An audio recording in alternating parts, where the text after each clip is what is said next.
नेहा परिहार और आप देख रहे हैं न्यूज 24 एक्सप्रेस। आइए नजर डालते हैं आज के बुलेटिन की ओर। विद्यालय संस्कार व अनुशासन की एक ऐसी प्रयोगशाला है जहां नौनिहालों को स्वर्णिम भविष्य की बौद्धिक व मानसिक नींव तैयार की जाती है। संस्था में अध्ययनरत प्रत्येक बच्चे को शिक्षित के साथ साथ संस्कारवान बनाना इसका प्रथम उद्देश्य होता है। उक्त बात कस्बा के विधुना रोड स्थित जयोत्री एकेडमी के 5वें वार्षिकोत्सव जय उत्सव में बतौर मुख्य अतिथि पुलिस अधीक्षक ओमवीर सिंह ने उपस्थित जनों से कही। उन्होंने कहा कि राष्ट्र के सर्वोच्च शिखर को स्पर्श करने के लिए शिक्षा अति महत्वपूर्ण है। साथ ही उन्होंने मिशन शक्ति के तहत विद्यालय में जूडो कराटे की कक्षाएं संचालित करने तथा यातायात माह का जिक्र करते हुए यातायात नियमों का पालन, दुपहिया वाहन पर हेलमेट व 4 पहिया वाहन पर सीट बेल्ट लगाकर सुरक्षित यात्रा करने की अपील की।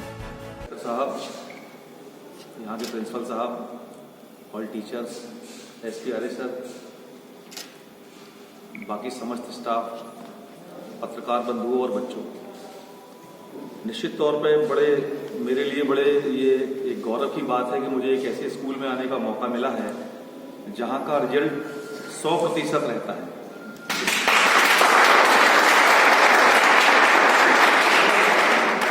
स्कूल के लिए तो गर्व की बात ये है ही, लेकिन यहाँ पर हम लोग आए हैं, निश्चित तौर पर हम लोगों के लिए बड़े फख्र की बात है। सबसे अहम बात यह है कि अभी इसके पहले ये बताया गया, जैसा कि आपको जानकारी है कि मिशन शक्ति जो हमारे माननीय मुख्यमंत्री जी का एक नया उपक्रम है जो 24 अक्टूबर से अभी लॉन्च हुआ है, निश्चित तौर पर जो बच्चियां हैं यहाँ पे उनके लिए और बाकी के लिए भी इसमें बहुत सी ऐसी चीजें हैं जो उन्हें अपनानी है। नंबर 1 बात यह है इसमें, जैसा कि आपको मालूम है कि शक्ति का मतलब है पावर, ताकत। कहां दिखानी है?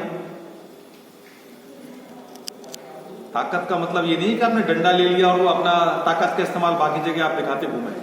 नहीं, इस शक्ति का, इस पावर का मतलब ये है कि अगर कोई व्यक्ति, अगर कोई बच्चा, चाहे वो घर का हो चाहे बाहर का, यदि आपको कहीं परेशान कर रहा है, आपके मोबाइल पे फालतू की चैटिंग, फालतू के मोबाइल पे मैसेज, अश्लील मैसेज वगैरह भेज रहा है, ऑडियो वीडियो ऐसे भेज रहा है जिससे आप अनकंफर्टेबल महसूस कर रहे हैं, अच्छा महसूस नहीं कर रहे हैं, तो 1090 डायल करके वहां ताकत दिखानी है। उसमें आपने बहुत ज्यादा शक्ति का इस्तेमाल नहीं, तो आपको ताकत दिखानी है 1090 पे डायल करके। अगर कोई बच्चा आपके पीछे आ रहा है, मोहल्ले में, गली में, जहां पे आप रह रहे हैं, जहां पर, वहां से आप स्कूल तक आ रहे हैं, कोई बच्चा, कोई लड़का अनावश्यक रूप से आपको भौतिक रूप से पीछे चल करके पीछा कर रहा है, परेशान कर रहा है, 112 डायल करके अपनी ताकत दिखानी है आपको। और कुछ ऐसी चीजें हैं जिन्हें आप अपने परिवार में शेयर नहीं कर पाते, परिवार में आप कह नहीं पाते शर्म की वजह से, झिझक की वजह से। तो ऐसे नंबर्स जो है वो यूपी गवर्नमेंट ने लॉन्च किए हैं। 1076 है, 1090 मैंने आपको बता दिया, 181 है, 112 है। कुछ कॉमन नंबर है, कुछ केवल स्पेशली आपके लिए। मेरा ये कहना है कि आप डांस तो सीखिए ही सीखिए, लेकिन कराटे भी सीखिए। जीवन में आवश्यकता कहां पड़ जाएगी कुछ पता नहीं है।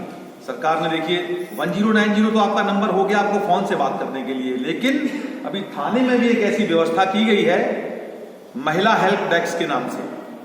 पहले नहीं थी, पहले चाहे पुरुष आए चाहे महिला आए, एक ही जगह पर आकर के उसको अपनी बात कहनी है। लेकिन अभी महिलाओं के लिए स्पेशली अलग से एक हेल्प डेस्क, जिसको महिला हेल्प डेस्क कहा गया है, के नाम से बनाई गई है थाने में। अगर आपको कोई दिक्कत आती है, आप वहां जाकर के अपनी बात कह सकते हैं। आप ही के जैसी महिला वहां पे बैठी हुई होगी, आपकी बात को ठीक से सुनेगी और उसी समय जो कार्रवाई है वो अमल में लाई जाएगी। तो मिशन शक्ति की कुछ ऐसी चीजें हैं जो आपको इम्प्लीमेंट करनी है।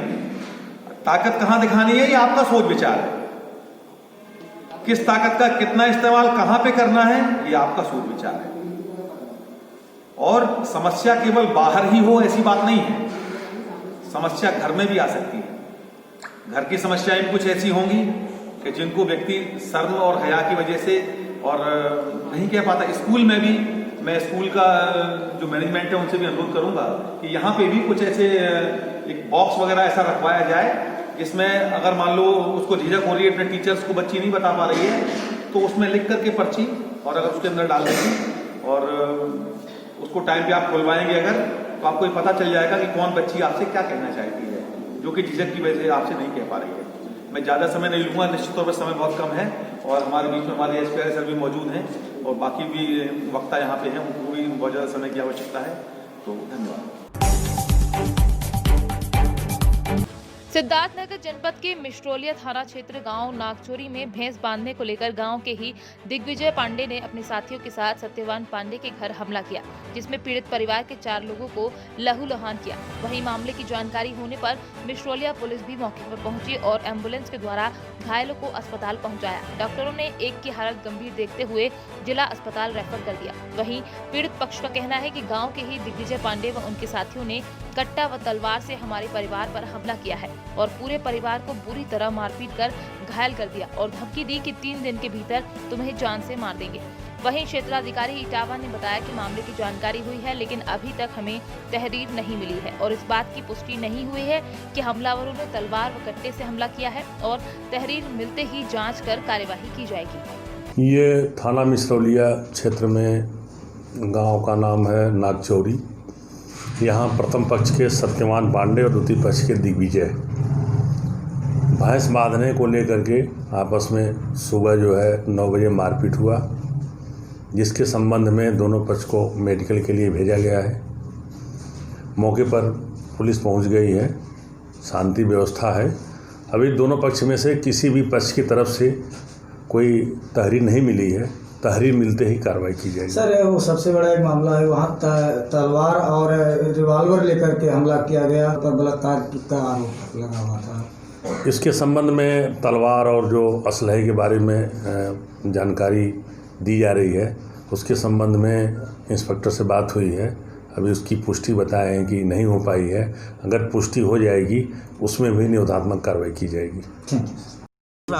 ये नागचौरी गाँव है। क्या घटना घटा है? ये घटना घटा साहब, हम घर में हमारा बाथरूम साहब कहते बाथरूम बना दो, हम बाथरूम बना रहे थे। बस बाथरूम बना के बाहर निकले तो कह रहे भैंस क्यों बांधे? हम करी बाबू बांध लिए, हम अंदर रख देंगे उसको, हम उसको अंदर लेके चले जाएंगे बाबू, सिर्फ घारी बन रहा है, थोड़ा सा हो जाएगा।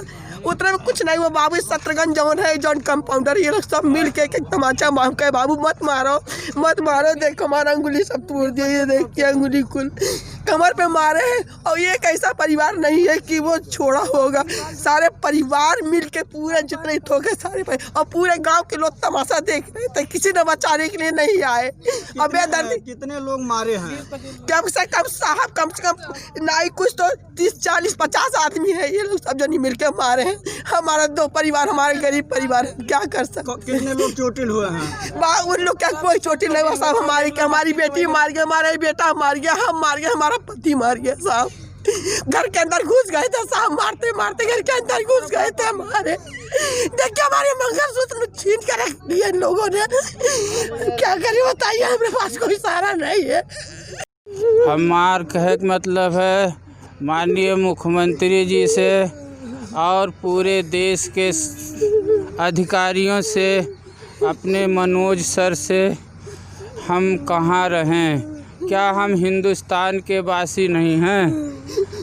हमारे घर में घुस करके, हमारे यहाँ शौचालय नहीं है, हम शौचालय का जुड़वा रहे थे। हमारे घर में घुस करके 50 की तादाद में ये 5 घर के लोग हमारे बच्चे को, हमको, सबको मारे हैं। हमारी गाड़ी तोड़ दिए और धमकी दिए हैं कि तुम्हें 3 दिन के अंदर मार डालेंगे पूरे परिवार को। मैं माननीय मुख्यमंत्री जी, कौन लोग थे मारने वाले? किसके मारने वाले हरिशंकर के घर के, हरिशंकर का पूरा परिवार, उनका लड़का है और उनके भाई का लड़का है। मेरा तबीयत ठीक नहीं है। कैलाश, शत्रुघ्न, परमात्मा, जनार्दन, बाल मुकुंद, राम निवास, राघव, प्रेम शंकर के पूरे बच्चे सब लोग गोल बना के 5 घर के लोग हैं घुस के आए हैं हमारे घर में घुस करके, और हमको, हमारे बच्चे को, हमारे बीवी को, सबको मारे हैं। और हाथ में कट्टा लिए हुए थे और तलवार लिए थे, लाठी लिए थे।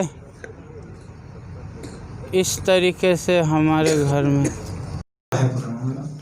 ये सुनने में आ रहा है कि मारपीट का मामला है, जो कि गांव नागचौरी से है, थाना मिसरौलिया, जिला सिद्धार्थनगर। इसमें एक आदमी है जो सीरियस थोड़ा सा है, वो हेड इंजरी के कारण जो उसके सर में चोट लगी हुई है।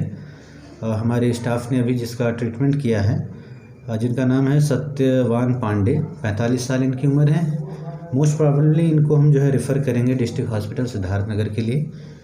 बाकी 3 का कंडीशन अभी मैं मेडिकल जब करूँगा तब उसमें मैं बता पाऊँगा कि जो है ये रेफ़र होंगे या नहीं होंगे, वो चोट पे मैं निर्धारित करूँगा देखने के बाद।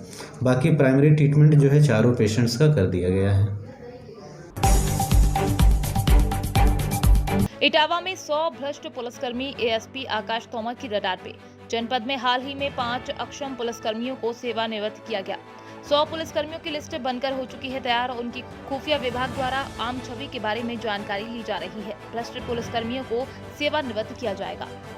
उत्तर प्रदेश शासन की मंशा है कि जो सरकारी सेवाएं हैं उसमें एफिशिएंसी, कार्यदक्षता, ये सब मेंटेन रहे। जो भी लोक सेवक हैं, सरकारी कर्मी हैं, वो ईमानदारी से एवं अपनी पूर्ण क्षमता के साथ कार्य करें। इसी के तहत एक नोटिफिकेशन जारी किया गया है सरकार द्वारा, जिसके तहत उन लोगों को आइडेंटिफाई करना है, उन लोगों को जो 50 वर्ष से ज़्यादा जिनकी सेवा हो चुकी है परंतु वो किसी कारणों से या तो कार्य करने में सक्षम नहीं है या फिर उनके खिलाफ इंटीग्रिटी की यानी भ्रष्टाचार की काफ़ी शिकायतें हैं। तो इसमें सबसे पहली लिस्ट में हम लोगों ने उन लोगों को चिन्हित किया है जो विभिन्न, किसी को कोई मानसिक रोग है, किसी को कोई शारीरिक रोग है, कोई विकलांगता है, किसी को कोई गंभीर बीमारी है, जिसके कारण से वो ना ही पुलिस का काम कर पा रहे थे, ना ही ऑफिस में बैठ के काम कर पा रहे थे। तो उनको चिन्हित करके 5 लोगों को अनिवार्य सेवानिवृत्ति हमारे द्वारा दी गई है। इसके अलावा हम लोग 100 पुलिसकर्मी और हमारे रडार पर हैं, जिनमें से हम लोग चिन्हित कर रहे हैं, उनके बारे में LIU से जांच कर रहे हैं और वेरिफिकेशन कर रहे हैं, उनके कैरेक्टर रोल्स की जांच कर रहे हैं तथा उनकी आम छवि के बारे में पता कर रहे हैं। उन भ्रष्ट पुलिसकर्मियों को चिन्हित करके उनके खिलाफ भी अनिवार्य सेवानिवृत्ति की कार्रवाई हमारे द्वारा आगे की जाएगी। इसमें किस तरह की आपने कमेटी बनाई थी? कौन कौन कमेटी होती है जिसमें 3-4 मेंबर होते हैं, एडिशनल SP CO रैंक के अधिकारी होते हैं तथा फाइल मेंटेन करने के लिए बड़े बाबू होते हैं। ये कमेटी संस्तुति करती है और डिसीजन जो है हेड कांस्टेबल स्तर के कर्मचारियों का SSP द्वारा लिया जाता है और सब इंस्पेक्टर स्तर के कर्मचारियों का IG रेंज या DIG रेंज द्वारा लिया जाता है। और इसके अलावा जो सीनियर कर्मचारी हैं उनका डिसीजन शासन स्तर पर होता है। क्या इसमें ऐसे भी लोग थे 5 में जिन्होंने पहले से एप्लीकेशन दे रखे थे कि हमको सेवानिवृत्ति चाहिए, उनको भी शामिल किया गया? इसमें से 5 लोग वो हैं जो शारीरिक रूप से अक्षम हैं, उनको पहले ही बता दिया था कि आपको अनिवार्य सेवानिवृत्ति दी जा रही है।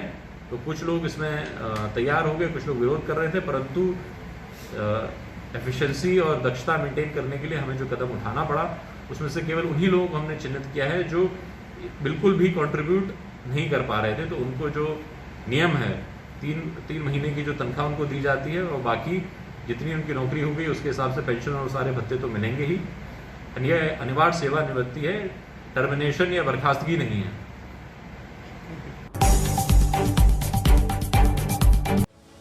विगत दिनों एक राष्ट्रीय चैनल के संपादक अर्नव गोस्वामी, जो पत्रकारिता के क्षेत्र में बहुत बड़ा नाम है, उन्हें अपने कर्तव्य परायण के कारण बिना किसी अग्रिम सूचना के महाराष्ट्र सरकार द्वारा उनके घर से गिरफ्तार किया गया। लोकतंत्र के चौथे स्तंभ पत्रकार पर हुए अत्याचार के विरुद्ध अभाविप मुंगेली के द्वारा उक्त महाराष्ट्र सरकार के खिलाफ विरोध प्रदर्शन किया गया। इसमें अभाविप मुंगेली के नगर मंत्री ऋतुराज सिंह, पूर्व नगर मंत्री, प्रदेश कार्यकारिणी सदस्य गजेंद्र उत्कर्ष, पाठक साहू, कमल देवांगन, राहुल मल्ला, विमल श्रीवास, रिंकू गोस्वामी, धर्मेंद्र चतुर्वेदी, वासु पांडे, प्रकाश दुबे, यशराज, कुलवित्र निकेत, तरुण साहू, आयुष, सोमनाथ, रंजीत, अमन, तुषार साहू, सत्यम त्रिपाठी, दीपांशु दुबे, विभाग सिंह ठाकुर सहित अभाविप मुंगेली के कार्यकर्ता उपस्थित रहे। जलालाबाद विद्युत विभाग सब स्टेशन में शिकायत का समाधान दिवस मनाया गया। अधिशासी अभियंता उदय प्रताप सिंह ने बताया कि शिकायत समाधान दिवस मनाने के लिए उच्च अधिकारियों के आदेश पर 7 नवंबर व 8 नवंबर को विद्युत उपभोक्ताओं की शिकायत सुनी जाएंगी। इस संबंध में सभी अधिकारी अपनी टीमों के साथ अपने अपने उपखंड केंद्र पर या कैश काउंटर पर कैंप लगाकर शिकायतों का समाधान करेंगे। एक्शन उदय प्रताप सिंह ने बताया कि इस कैंप में विद्युत वितरण खंड तृतीय में 215 बकायेदारों के कनेक्शन काटे गए हैं, जिन पर बकाया तकरीबन 31 लाख रुपए था। सभी लोग अपने अपने उपखंड पर, उपकेंद्र पर या जो हमारे कैश काउंटर वहाँ कैंप लगे। आज इस कैंप में विद्युत वितरण खंड तृतीय में 215 बकायेदारों के कनेक्शन कटे हैं, जिन पर बकाया 31 लाख रुपए था। FIR 45 हुई है 138 बी के तहत और वसूली कैंप की 8,20,000 रुपये। हम अपने उपभोक्ताओं से अपील करते हैं कि हम अपने विभाग में सुचारू रूप से विद्युत आपूर्ति के लिए राजस्व एक बहुत बड़ा फैक्टर है। अगर राजस्व आएगा तो हम अपने उपभोक्ताओं को, जो अभी ग्रामीण क्षेत्र में 18 घंटा मिल रही है और तहसील पर 22 घंटे हैं, सरकार की एक स्कीम है कि हम अपने गांव में भी 24 घंटे विद्युत आपूर्ति करें। उसके लिए हमारे यहाँ जो है शामली जनपद में 60 फीडर चयनित किए गए हैं, जिनके लाइन लॉस 15% हो जाएंगे। उन पर हम सरकार जो आदेश करेगी वो 24 घंटे विद्युत आपूर्ति, और जिस क्षेत्र में, जिस कस्बे में लाइन लॉस सिंगल डिजिट मतलब 9 से कम होगा एटेंसी लॉस, वहाँ पहले जो है इस योजना का लाभ दिया जाए।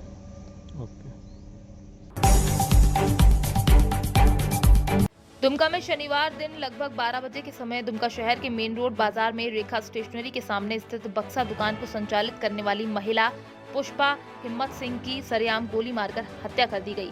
गंभीर अवस्था में उसे सदर अस्पताल ले जाया गया, जहां चिकित्सकों ने उसे मृत घोषित कर दिया। नगर थाना पुलिस मौके पर पहुंची। दुमका SP अंबर लकड़ा ने परिजनों को आश्वासन दी कि कहा कि आरोपियों को जल्द से जल्द गिरफ्तार किया जाएगा। बताते चले कि महिला की पूर्व से ही परिवार के लोगों से आपसी विवाद चल रहा था। घटना हुआ, वो बगल वाला दुकानदार आके यहाँ बैठी हुई औरत को गोली मार के चला गया, आराम से मार के भाग गया। क्या नाम है उसका? रोकी हिम्मत सिंह का, उसका बाप का नाम शिव कुमार हिम्मत सिंह का। तो गोली किसने मारा? थाना पुलिस में 1000 बार लिख के दिए हैं सर, कोई सुनवाई नहीं। हम लोग बोलते हैं हम लोग जान पर खतरा है, हर्ष में खतरा है, हर्ष में बोलता गोली मार देंगे, हर्ष में गोली मार देंगे। किसको मार दिया? थाना पुलिस कुछ नहीं किया। गोली किसको मार दिया? वाइफ को मारा, मेरी वाइफ। क्या नाम है वाइफ का? पुष्पा हिम्मत सिंह का। अच्छा, वो रिश्ते में आपको कौन लगता है? वो गोतिया है हमारा, लेकिन उससे हम लोग का लेन देन नहीं है।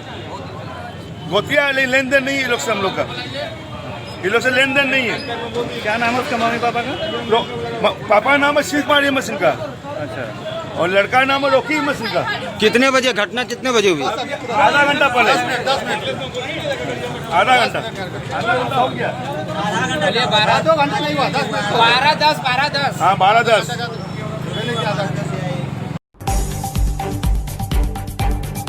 मरवाही थाना क्षेत्र के सिवनी गांव में आंगनवाड़ी कार्यकर्ता से छेड़छाड़ और मारपीट के मामले में गोरेला पेंड्रा मरवाही जिला कांग्रेस अध्यक्ष मनोज गुप्ता के भतीजे रवि प्रकाश गुप्ता के ऊपर पीड़िता की शिकायत पर पुलिस ने धारा 354 ख, 354, 323 के तहत मामला दर्ज कर आरोपी को गिरफ्तार कर मामले की जाँच में जुट गई है।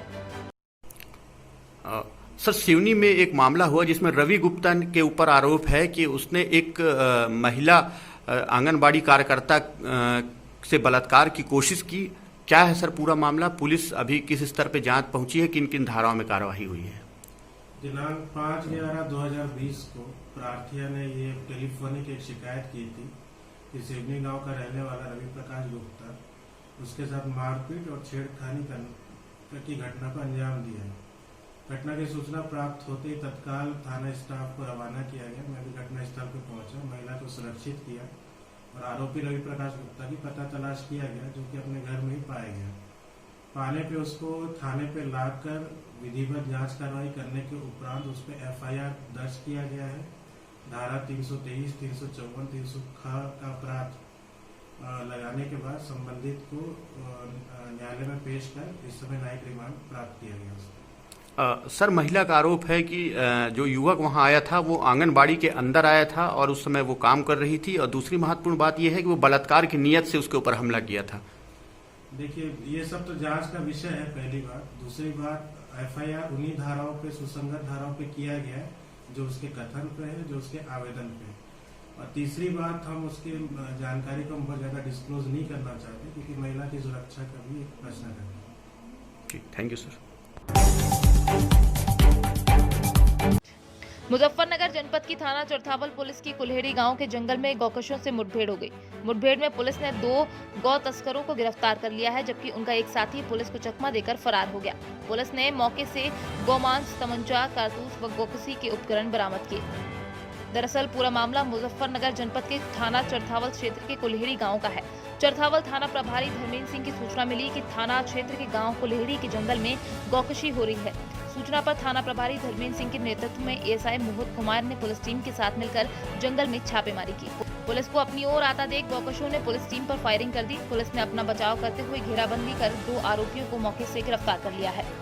आज चरथावल पुलिस को कुल्हेड़ी ग्राम के जंगल में कहीं गौकशी की सूचना मिली थी। इसी सूचना पे पुलिस ने वहाँ पे जाके जब दबिश दी तो जो लोग गौकशी कर रहे थे उन लोगों ने पुलिस के ऊपर फायर किया, लेकिन पुलिस ने उनको जो है सूझबूझ से वहाँ पे गिरफ्तार किया। 2 लोग गिरफ्तार किए गए हैं, जिनमें एक का नाम गुल्लू और एक का नाम सद्दाम है, और एक व्यक्ति वहाँ से मौके से भाग गया। वो जो फरार हुआ है उसका नाम इजहार है। तीनों लोग कुल्हेड़ी के रहने वाले हैं, जिनके कब्जे से 65 किलो गोमांस बरामद हुआ है, 1 तमंचा, 2 जिंदा कारतूस, 1 खोखा जो कि इन्होंने पुलिस के ऊपर फायर किया था, वो खोखा उसमें बरामद हुआ है, और 1 चाकू बरामद हुआ है। इनको जो है मौके पे गिरफ्तार किया गया है और इनको जेल भेजा जा रहा है। जैविक खेती को प्रमोट करने के लिए the cycle man of India agriculture Datia पहुंचे। उन्होंने अपना सफर 9 अप्रैल 2019 में हरियाणा के ओहलाना गांव से शुरू किया। सफर के दौरान वे सिर्फ साइकिल पर सवार रहे। हरियाणा से दतिया तक 20,195 किलोमीटर साइकिल चला चुके हैं। मीडिया से चर्चा करते हुए the cycle man of India agriculture ने बताया कि उनका असल नाम नीरज कुमार प्रजापति है। उन्हें ये नाम कृषि वैज्ञानिकों ने दिया है। नमस्कार, जय जवान जय किसान जय विज्ञान। मेरा नाम नीरज कुमार प्रजापति है, और जो कि आप सब the bicycle man of India and the bicycle man of Indian agriculture के नाम से जाना जाता है। और मैंने यह यात्रा 9 अप्रैल 2019 से गांव औलाना, तहसील गोहाना, जिला सोनीपत, हरियाणा से स्टार्ट की थी। जो कि यह यात्रा अभी जो ग्वालियर पहुंची थी 20,203 किलोमीटर करके, और यह यात्रा अभी दतिया पहुंची। और मेरी इस यात्रा का जो उद्देश्य है, mission organic bicycle in awareness in India. इसमें क्या है कि मैं अपने गांव, पूरे भारतवर्ष के गांव-गांव जाता हूं और किसान भाइयों को जैविक खेती के प्रति जागरूक करता हूं कि आप अपने खेतों में कम से कम केमिकल का उपयोग करें और जैविक खेती की तरफ बढ़ें। इसके अलावा मैं किसानों की समस्या लेता हूं गांव-गांव जाके, और जो आने वाले कृषि विज्ञान केंद्र अथवा भारतीय कृषि अनुसंधान परिषद द्वारा संचालित अनुसंधान केंद्रों में विजिट करता हूं। और उसके अलावा जो हमारे भारत कृषि मंत्रालय के जो हमारे 74 एग्रीकल्चर यूनिवर्सिटी हैं उनमें विजिट करता हूं, और जो किसानों की जो समस्याएं होती हैं वो कृषि वैज्ञानिक अथवा शोधकर्ता छात्रों तक पहुंचाता हूं। और जो कृषि वैज्ञानिकों और शोधकर्ता द्वारा जो नई इनोवेशन और टेक्नोलॉजी डेवलप होती है किसानों के लिए, उसको मैं किसानों तक पहुँचाता हूँ। ये आपको प्रेरणा कहाँ से मिली? मेरे को यह प्रेरणा, जब मैं यहाँ ग्वालियर से मैं पढ़ाई की थी, मैंने इंजीनियरिंग बीटेक ड्रॉप आउट हूँ मैं रुस्तम जी इंस्टीट्यूट ऑफ टेक्नोलॉजी ग्वालियर से। 2 साल की मैंने पढ़ाई करके फिर उसके बाद मैं लुधियाना चला गया था। लुधियाना में जब मैं वहाँ किसी गांव में रहता था तो किसान भाई मेरे से आते थे, वो बोलते थे कि भाई एक रिजर्वेशन चेक कर दे। तो मैं पूछता था कहाँ, तो वो बोलते थे कैंसर ट्रेन का। तो मैं पूछा कैंसर ट्रेन क्या है, तो उन्होंने बताया कि पंजाब का जो बठिंडा है और अबोर से वहाँ से एक ट्रेन चलती है जो कि श्री गंगानगर और बीकानेर जाती है, जिसमें 75% जो पब्लिक होती है वो कैंसर की मरीज होती है। और जिसके कारण जब वह ट्रेन बीकानेर और गंगानगर पहुँचती है तो पब्लिक से जब पूछते हैं कि कौन सी ट्रेन आई है, तो वो वहाँ पर जो जनता बोलती है कि अभी कैंसर ट्रेन आई है। जी। और उसी बात को देख के मेरे को कहीं ना कहीं मैं सोचने में मजबूर हुआ कि जो ये कैंसर का कारण है वो कहीं ना कहीं, और सबसे बड़ा जो कारण है वो रासायनिक है। जो हम रासायनिक जो हमारी खेती में इतने अधिक मात्रा में रासायनिक अथवा जो भी हमारा केमिकल फंगिसाइड हुआ, उसके बाद हर्बिसाइड हुआ, और जो भी कीटनाशक यूज़ हो रहे हैं अंधाधुंध, उनको हमें धीरे धीरे रोकथाम करना पड़ेगा और धीरे धीरे उनका उपयोग कम करना पड़ेगा और जैविक खेती की तरफ बढ़ना पड़ेगा, जो कि आज कैंसर का सबसे बड़ा कारण है रासायनिक। अभी तक कितना क्षेत्र कवर कर लिया आपने? अभी तक मैंने इस यात्रा में हरियाणा, राजस्थान, पंजाब का कुछ इलाका और यूपी का कुछ हिस्सा कर चुका हूं। अभी मैं एमपी में आया हूं। इसके बाद अभी मैं झांसी जाऊंगा। झांसी के बाद मैं लखनऊ, कानपुर, बरेली, लखीमपुर, मुरादाबाद होता हुआ मेरठ, सोनीपत होता हुआ हरियाणा वापस उस साइड चला जाऊँगा। फिर उसके बाद दोबारा निकलूँगा मैं, जो नेक्स्ट रूट है वो आगे की तरफ। जी शनिवार को महाराजा मूल सिंह डिग्री कॉलेज के राष्ट्रीय सेवा योजना की इकाई के द्वारा कोरोना से बचाव एवं दिवाली ग्रीटिंग कार्ड वितरण कार्यक्रम का आयोजन किया गया। महाविद्यालय के प्राचार्य डॉक्टर अमर सिंह शक्तावत ने बताया कि कार्यालय जिला समन्वयक राष्ट्रीय सेवा योजना बूंदी के निर्देश अनुसार राष्ट्रीय सेवा योजना के कार्यक्रम अधिकारी जसवंत कुमार वर्मा के नेतृत्व में स्टाफ व स्वयंसेवकों ने एसडीएम प्रमोद कुमार एवं पुलिस थाने चिकित्सा अधिकारी डॉक्टर राजेश कुमार वर्मा एवं लाखेरी बाटम लेवल बाजार एवं इकाई द्वारा गोद ली गई बस्ती शंकरपुरा में घर घर जाकर बस्ती वासियों को ग्रीटिंग कार्ड के द्वारा शुभकामनाएं देकर कोरोना से बचाव के उपाय की जानकारी दी।